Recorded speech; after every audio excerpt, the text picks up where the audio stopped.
the CSR Journal. Today we have Her Royal Highness Princess Laurentien of the Kingdom of the Netherlands. Thank you for speaking to the CSR Journal, ma'am. Wonderful to be here. Ma'am, you've been associated with issues, about sustainability and wildlife conservation.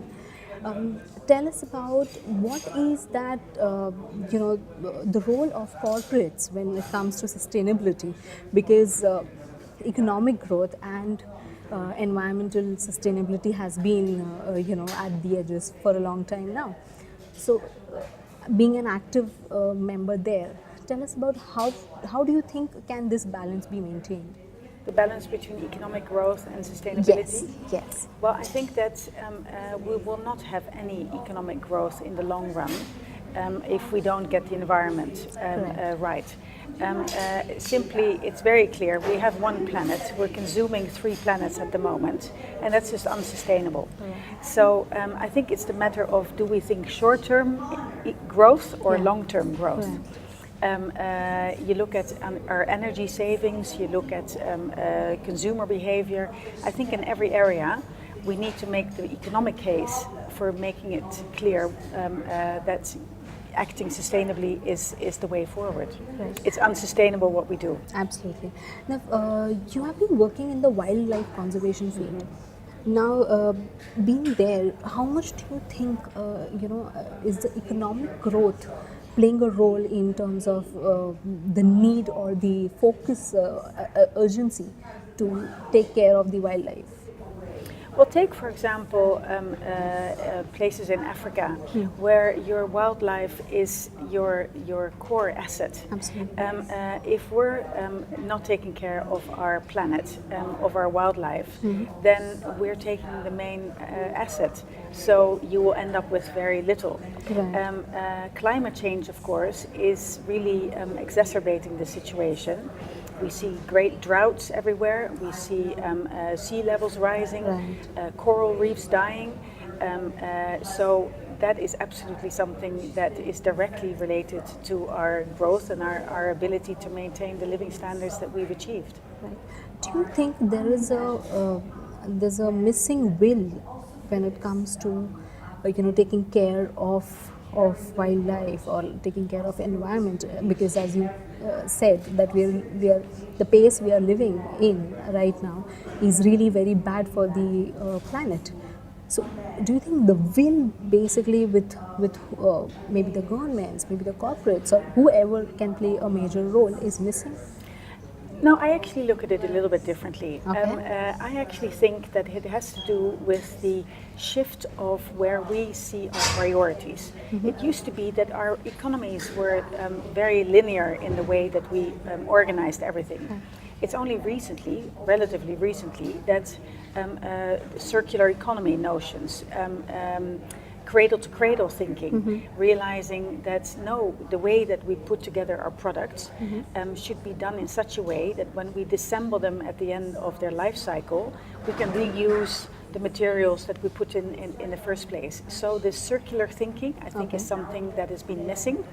The way that our economies and our supply chains have been organized were also very linear, and we're getting to the notion, slightly late, very late actually, that we need to flip our thinking. Right. So I am cautiously optimistic, but the one thing is clear, when it comes to climate change, we have a window opportunity of about 15 years to actually get this right and to significantly reduce our CO2 emissions, for example. We have the global standards, we signed the Paris Treaty, but now it's a matter of actually doing it. Right. Now, as you spoke about the circular path, what is that we can really do to ensure there is action? You also spoke about the Paris Treaty and action being what is needed at the hour. What is that probably either we are missing, or what is the first step do you think can we take? So for it very concretely, as I mentioned, the way that we put together our products, the way we design our mobile phones with the kind of material that we use, think of the end of the cycle. So designers, when they start designing their products, they already have to think of that as well. They should not just think put together a wonderful design. The same with our building sector. It's a matter of saying, not we put in everything that we have. We don't have limitless resources anymore. Absolutely. They are limited. Right. So if the sun is limitless energy, let's make sure that we put in solar panels. Let's make the use of the warmth of the energy in the earth, geothermal energy. Right. So we should think from the perspective, our resources are limited, how to use this in a sustainable manner. Right. You've been the founder and on the board of Missing Chapter Foundation. Tell us something about how does it work and what does it aim at? So we have two flagship programs. One is the Kids Council, and one is a large-scale water savers program of saving energy in the homes through 5-minute showering at the most. Okay. So the Kids Council, we now have 75 companies with a Kids Council. It's a board of children directly advising the very top of the company, not on some bogus issue, but on some real strategic issues that the companies are struggling with. The boards are committed to take the children seriously, and they have to report back to the children what have they done with the advice. And if they haven't done something with the advice, they have to explain why they haven't. That process in itself is an opening for innovative thinking and looking at issues differently. I think it's like turning the tables where kids are not answering to the elders. It's like elders are answering to the kids. Yes, any innovation starts with formulating a clear dilemma. That's what the companies do. Then the children will look at it from all sides and completely differently. Children from 9 to 12, absolutely magical thinkers. Really? They advise the board members, and we then take the concrete steps forward. But are they able to do it? I mean, it's too young. 9 to 12 is not really an age where... No, ma'am, they are definitely Really? not too young. We now have examples from 75 organizations where in every organization there has been at least 3 innovative thoughts. It's the ability of the companies to think creatively and strategically to take them forward, but we're as a foundation there very much with the companies to make sure that what comes out of the kids' councils are taken forward concretely. For example, we have a big supermarket where food waste was their biggest issue, and the children thought of a campaign of how to actually get the consumer to stop wasting food, and they created an entire platform that has now had millions of hits in the Netherlands. That's great.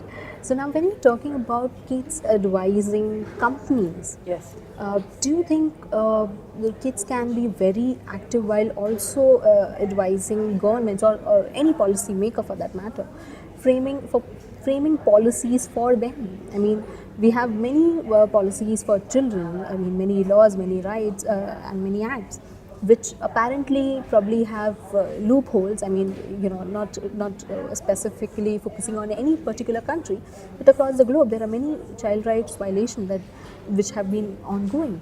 What do you think involvement of kids in policy making can really make any change? It can definitely make a change. The wonderful thing about the way that children think is they can look at it big picture and the very specifics. If we adults come up with these programs, they will always miss the point. So it's not, for me, it's only logical that children can think with adults how to develop programs for them that actually have the effect that we want them to have. And if we don't accept that, we will always continue to formulate policies that will go over the heads and not actually reach the children that we're doing it for. Right. Now talking about responsibilities of citizens and corporates towards child rights. What is it that these parties can do for ensuring that the violations don't happen, or they have, kids have the life they should be living?